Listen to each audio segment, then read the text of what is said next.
Guten Abend und herzlich willkommen zu der heutigen Visitesendung. Ich habe eine Anfrage erhalten von einer jungen Frau, die an dieser Anfrage auch gleich noch ihre Laborwerte anhängte. Und sie spricht von erhöhten Ferritinwerten. Nun ist ja das Ferritin das Speichereisen. Und das Speichereisen wird bewusst in einer Speicherform vorgehalten, sodass das uns zur Verfügung stehende Eisen im Blut prozentual sehr wenig ist. Eisen ist aber eins der wenigsten Elemente, die wir brauchen für die Blutbildung, zum Beispiel für den Ablauf unseres Zellenergiestoffwechsels und eine sogenannte Hämochromatose, also ein zu viel an Eisen einzulagern, bedeutend natürlich für den Körper eine hohe Belastung. Wir sehen im Rahmen so einer Hämochromatose immer wieder auch toxische Belastungen. Und es gab im Rahmen dieser Sendereihe Visite, aber auch der Gespräche, immer wieder auch die Frage der Toxizität, die wir in unserem Leben erfahren. Da stellt sich natürlich in erster Frage, wenn man selbst ein Mensch ist mit hohen Eisenwerten, haben Sie denn noch einen gesunden Rhythmus Ihrer Menstruation als Frau? Ich beobachte immer wieder, dass auch junge Frauen die Pille nehmen und die Regel einfach dadurch blockiert wird, hormonell. Sie müssen aber wissen, dass das Leben uns eine Menstruation gegeben hat, die uns als Frauen und Mütter reinigen soll.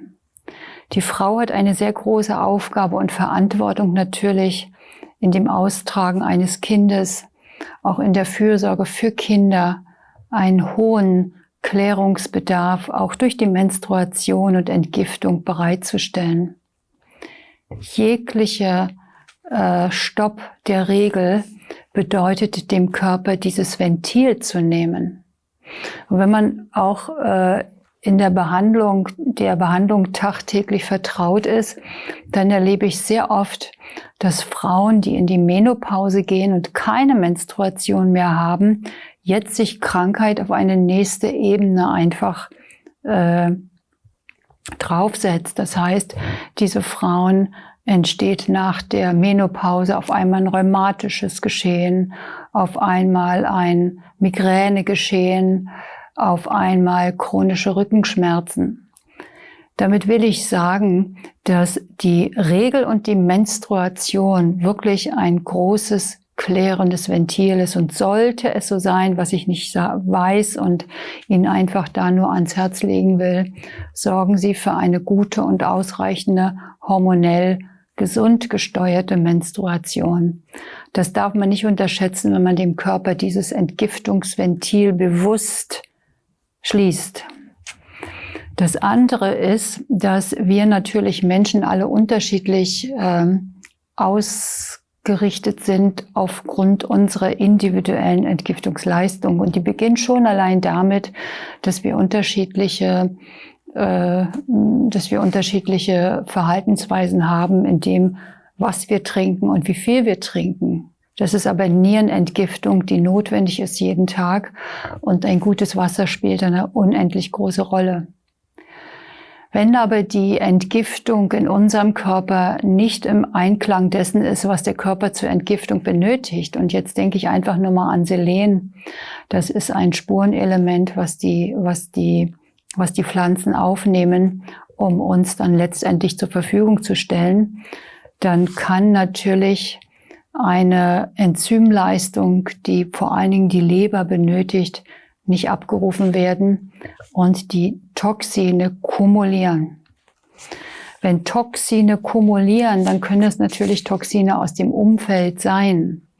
Und Toxine aus dem Umfeld, das sind zum Beispiel Cadmium, das ist das Aluminium wieder über die Atmosphäre, das ist die Aluminiumroller, das ist die Aluminiumfolie. Das sind aber auch eine Vielzahl von Dingen, die einfach in unserem Leben liegen, wie Cadmium durch die Abgase der Autos, durch die Tonerdrucker und. All das, was den Körper erreicht, muss der Körper in der Lage sein, auch wieder loszuwerden. Und da spielt die Leber eine ganz große Rolle, weil die Leber das Organ ist, die eigentlich diesen Entgiftungsprozess einmal durchführen muss. Das heißt, wenn sie dieser Entgiftungsleistung irgendwo nicht 100%ig gerecht wird, dann nimmt die Leber diese Toxine selber auf. Toxine können auch mit Eisen in einen Kontakt gehen und dieses Eisen wird dann übermäßig auch letztendlich fixiert. Diese Belastungen, ob nun Cadmium oder Schwermetalle. Cadmium zum Beispiel ist ein Element, das unglaublich und vielfältig heute präsent ist. Das haben wir nicht nur allein in den Zigaretten, sondern auch Kakao ist sehr stark, auch Cadmium belastet. Sehr viel Obst und Gemüse geht eine Cadmiumbelastung einher. Phosphathaltige Getränke für Kinder. Auch Wasser ist oft belastet. Regelmäßiges Sonnenbaden und dann natürlich im Sinne eines Sonnenschutzes PVC-haltige Behälter enthalten Cadmium, Legierungen und Keramik und Kunststoffe. Aber allein dieses Cadmium wird dann in der Leber eingespeichert. Und wir sehen heute dessen im Rahmen einen sehr hohen Bezug. Deshalb ist es jetzt wichtig, dass man natürlich diese Eisenspeicher auf der anderen Seite leeren muss, aber erstmal für eine gute Entgiftung bitte Sorge tragen muss. Und diese indirekte Entgiftungsleistung kann man so testen, dass man erstmal testet, was braucht denn eigentlich diese Entgiftung? Die Leber hat ja 2 große Kaskaden, die sind abhängig von den B-Vitaminen, die sind abhängig von ausreichend Aminosäuren und zwar den essentiellen, die ich jeden Tag zuführen muss. Die Leber ist abhängig vom Glutathion. Glutathion ist wichtig, wird gebildet durch L-Cystein. Das heißt, Glutathion hat die Schlüsselstellung in der Zelle, dass die Zelle regelmäßig auch seinen Entgiftungsstoffwechsel bedienen kann. Glutathion, oxidiertes, reduziertes Glutathion kann man messen. Es ist ganz wichtig, dass die Spurenelemente sowie Zink und Selen ausreichend da ist. Sonst kann sich die Glutathion-S-Peroxidase, so heißt dieses wichtige Enzym, nicht ausreichend bilden und damit natürlich auch nicht diese Entgiftungsleistung vollziehen. Es ist ganz wichtig, dass man um diese Dinge jetzt auch weiß, um dann zu entscheiden, was muss ich dem Körper vorübergehend zuführen, damit erstmal die Leber in sich ihren Entgiftungsstoffwechsel besser vollziehen kann. Sie können die Entgiftungsleistung der Leber auch verbessern, zum Beispiel durch Cardus Marianus. Das ist eine Pflanze, die Mariendistel, die unglaublich, gerade in Urtinkturen, sehr hochwirksam ist. Cardus Marianus gibt es von der Firma Ceres und da reichen vor der Mahlzeit 3 bis 4 Tropfen. Das ist unglaublich, diese kleine Flasche, die hat eine Produktionszeit von 3 Jahren und ist wirklich sehr innovativ, wie die Firma dieser Urtinkturen, wie wertvoll sie sind und wie fürsorglich sie über Jahre auch gelagert werden, um dann erst nach 3 Jahren abgefüllt werden. Aber man würde niemals mehr als 3, 4 Tropfen, maximal 5 einnehmen. Dieses Cardus Marianus entgiftet die Leberzelle und gleichzeitig schützt es sie. Immer dann, wenn Sie im Blut erhöhte Leberwerte verzeichnen, heißt es immer, dass die Leberzelle nicht geschlossen ist. Die Leberzelle muss in irgendeiner Form geöffnet oder gestört sein, dass die Enzyme, die eigentlich ihre Aufgabe in der Leberzelle haben, jetzt ins Blut gelangen. Deshalb ist es so wichtig, dass man der Leber selbst natürlich jetzt ganz viel Gutes tut und sie nicht unnötig noch im Rahmen auch einer Eisenspeichererkrankung noch belastet. Dass man sehr mit Alkohol wirklich zurückgeht. Ich hoffe, Sie sind nicht Raucherin Und ich wünsche Ihnen auch, oder ich hoffe, dass Sie jetzt sehr viel Wert darauf legen, dass die Leber nicht mit zu viel Fett und Eiweiß belastet wird, aber auch sehr viel gute, hohe, sekundäre Pflanzenstoffe und es muss nicht unbedingt als ein Nahrungsergänzungsmittel sein, um Gottes Willen, aber sehr viel Anteil an Nüssen, Vitamin E und natürlich sehr buntes Obst und Gemüse, die sehr viel Flavonoide, sehr viel Polyphenole, also diese sekundären Pflanzenstoffe enthalten, jetzt zu sich nehmen. Auf dem Markt findet man jetzt auch so viele Bücher, was man durch gutes Smoothie mit Wildkräutern und Obst, Gemüse alles tun kann. Sie sollten sich diesbezüglich vielleicht wirklich ein bisschen belesen und die Leber da in den Mittelpunkt geben. Vielleicht auch mal eine Leberentgiftung machen oder nach Anthony Williams mal Leberentlastungstage einführen, die, glaube ich, dem ganzen Geschehen unheimlich gut tun. Es gibt diese sogenannten Schafgabentüchlein zu kaufen. Die Schafgabentüchlein oder überhaupt einen feuchten Leberwickel kann man sich doch immer am Abend machen, bevor man ins Bett geht. Das heißt, die Leber nimmt dann natürlich auch, ganz abgesehen von der substanziellen Kraft, sie über die Pflanze bekommt, aber sie öffnet sich in der Nacht, sie entspannt in der Nacht und kann damit natürlich, ihre Hauptzeit ist nach Mitternacht bis morgens um 3, kann dann wirklich diesen Prozess der Entlastung sehr gut, leise, langsam auch vollziehen.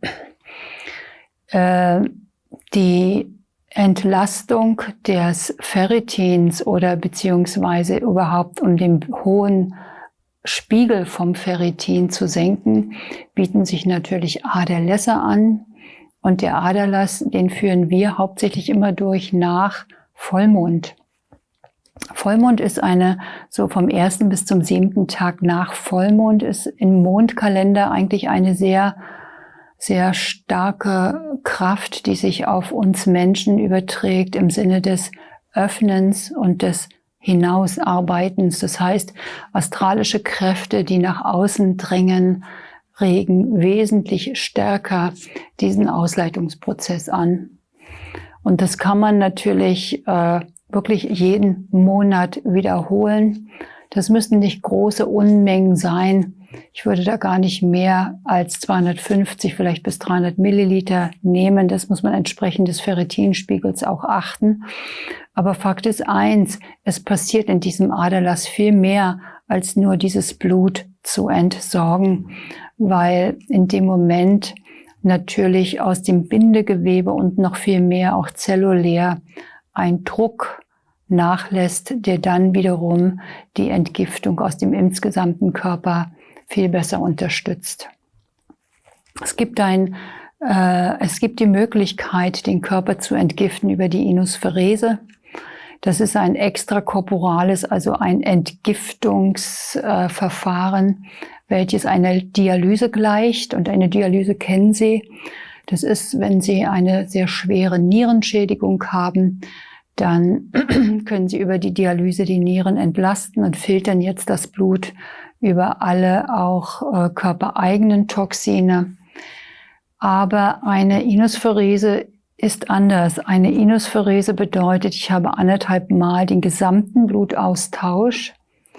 In dem Moment wird das Blut vom Plasma getrennt. Das Plasma ist das Flüssige und das andere sind die festen Bestandteile des Blutes, also das Hämoglobin, die roten Blutstoffe, Blutfarb, das rote Blut, dann die Blutplättchen und die weißen, die Leukozyten. Und 33% vom Flüssigen des Plasmas gehen durch einen Spezialfilter. Und dieser Spezialfilter ist das Innovative. Und dieser Spezialfilter filtert jetzt nicht nur Eisen und Toxine und Zinn und Zink und Quecksilber, Aluminium, Blei, sondern er filtert auch Herbizide, Pestizide, Lösungsmittel. Wir Menschen sind heute so stark belastet durch die Phthalate, durch die Xenohormone, durch Substanzen vom Plastik, durch die Nanopartikel, Das geht alles durch ein Riesenklärwerk Leber. Und wer will dann nur annähernd erahnen und wissen, was die Leber noch alles zu kompensieren hat? Was zeigt sich eigentlich nur in dessen, dass sie gerade mit dem Eisen jetzt in diese Not kommt und dieses Eisen auch massiv einlagert? Welche Ursachen stecken dahinter? Das ist eine Vielzahl von Ursachen. Ich möchte Ihnen jetzt nur einige Gedanken dazu geben. Es ist noch eine dritte oder vierte Möglichkeit, das Eisen zu entlasten. Das ist das Disferal, ein Medikament, was wir 2-mal die Woche dann subkutan spritzen. Es kann auch IV gegeben unter ärztlicher Kontrolle. Aber Disferal bindet sich mit Eisen und man hat noch einen zusätzlichen Effekt. Es bindet sich auch sehr schön mit Aluminium. Das heißt, man wird über verschiedene Möglichkeiten den hohen Ferritinspiegel schon senken können. Das steht außer Frage. Aber was viel wichtiger ist, ist zu erkennen, warum. Warum hat die Leber, warum hat der Körper diese Situation langsam irgendwo forcieren müssen, weil er selber natürlich auf der anderen Seite mit einer Belastung trägt, die er selber nicht mehr kompensiert. In diesem Sinne wünsche ich, dass Sie einige Anregungen jetzt von mir erhalten konnten und wünsche Ihnen, dass Sie diesem Prozess ganz leise, ganz langsam, ganz strukturiert und mit immer mehr Dingen, die Sie auch selbst dann tun können, auch auf der Basis einer wirklich guten Entgiftung, würde ich Ihnen von Herzen wünschen, dass Sie dieses Problem langfristig vielleicht für sich dann recht gut lösen. Und dazu wünsche ich Ihnen alles Gute. Ganz herzlichen Dank, einen wunderschönen Abend Ihnen allen noch und ich freue mich sehr auf den nächsten Sonntag. Wiedersehen.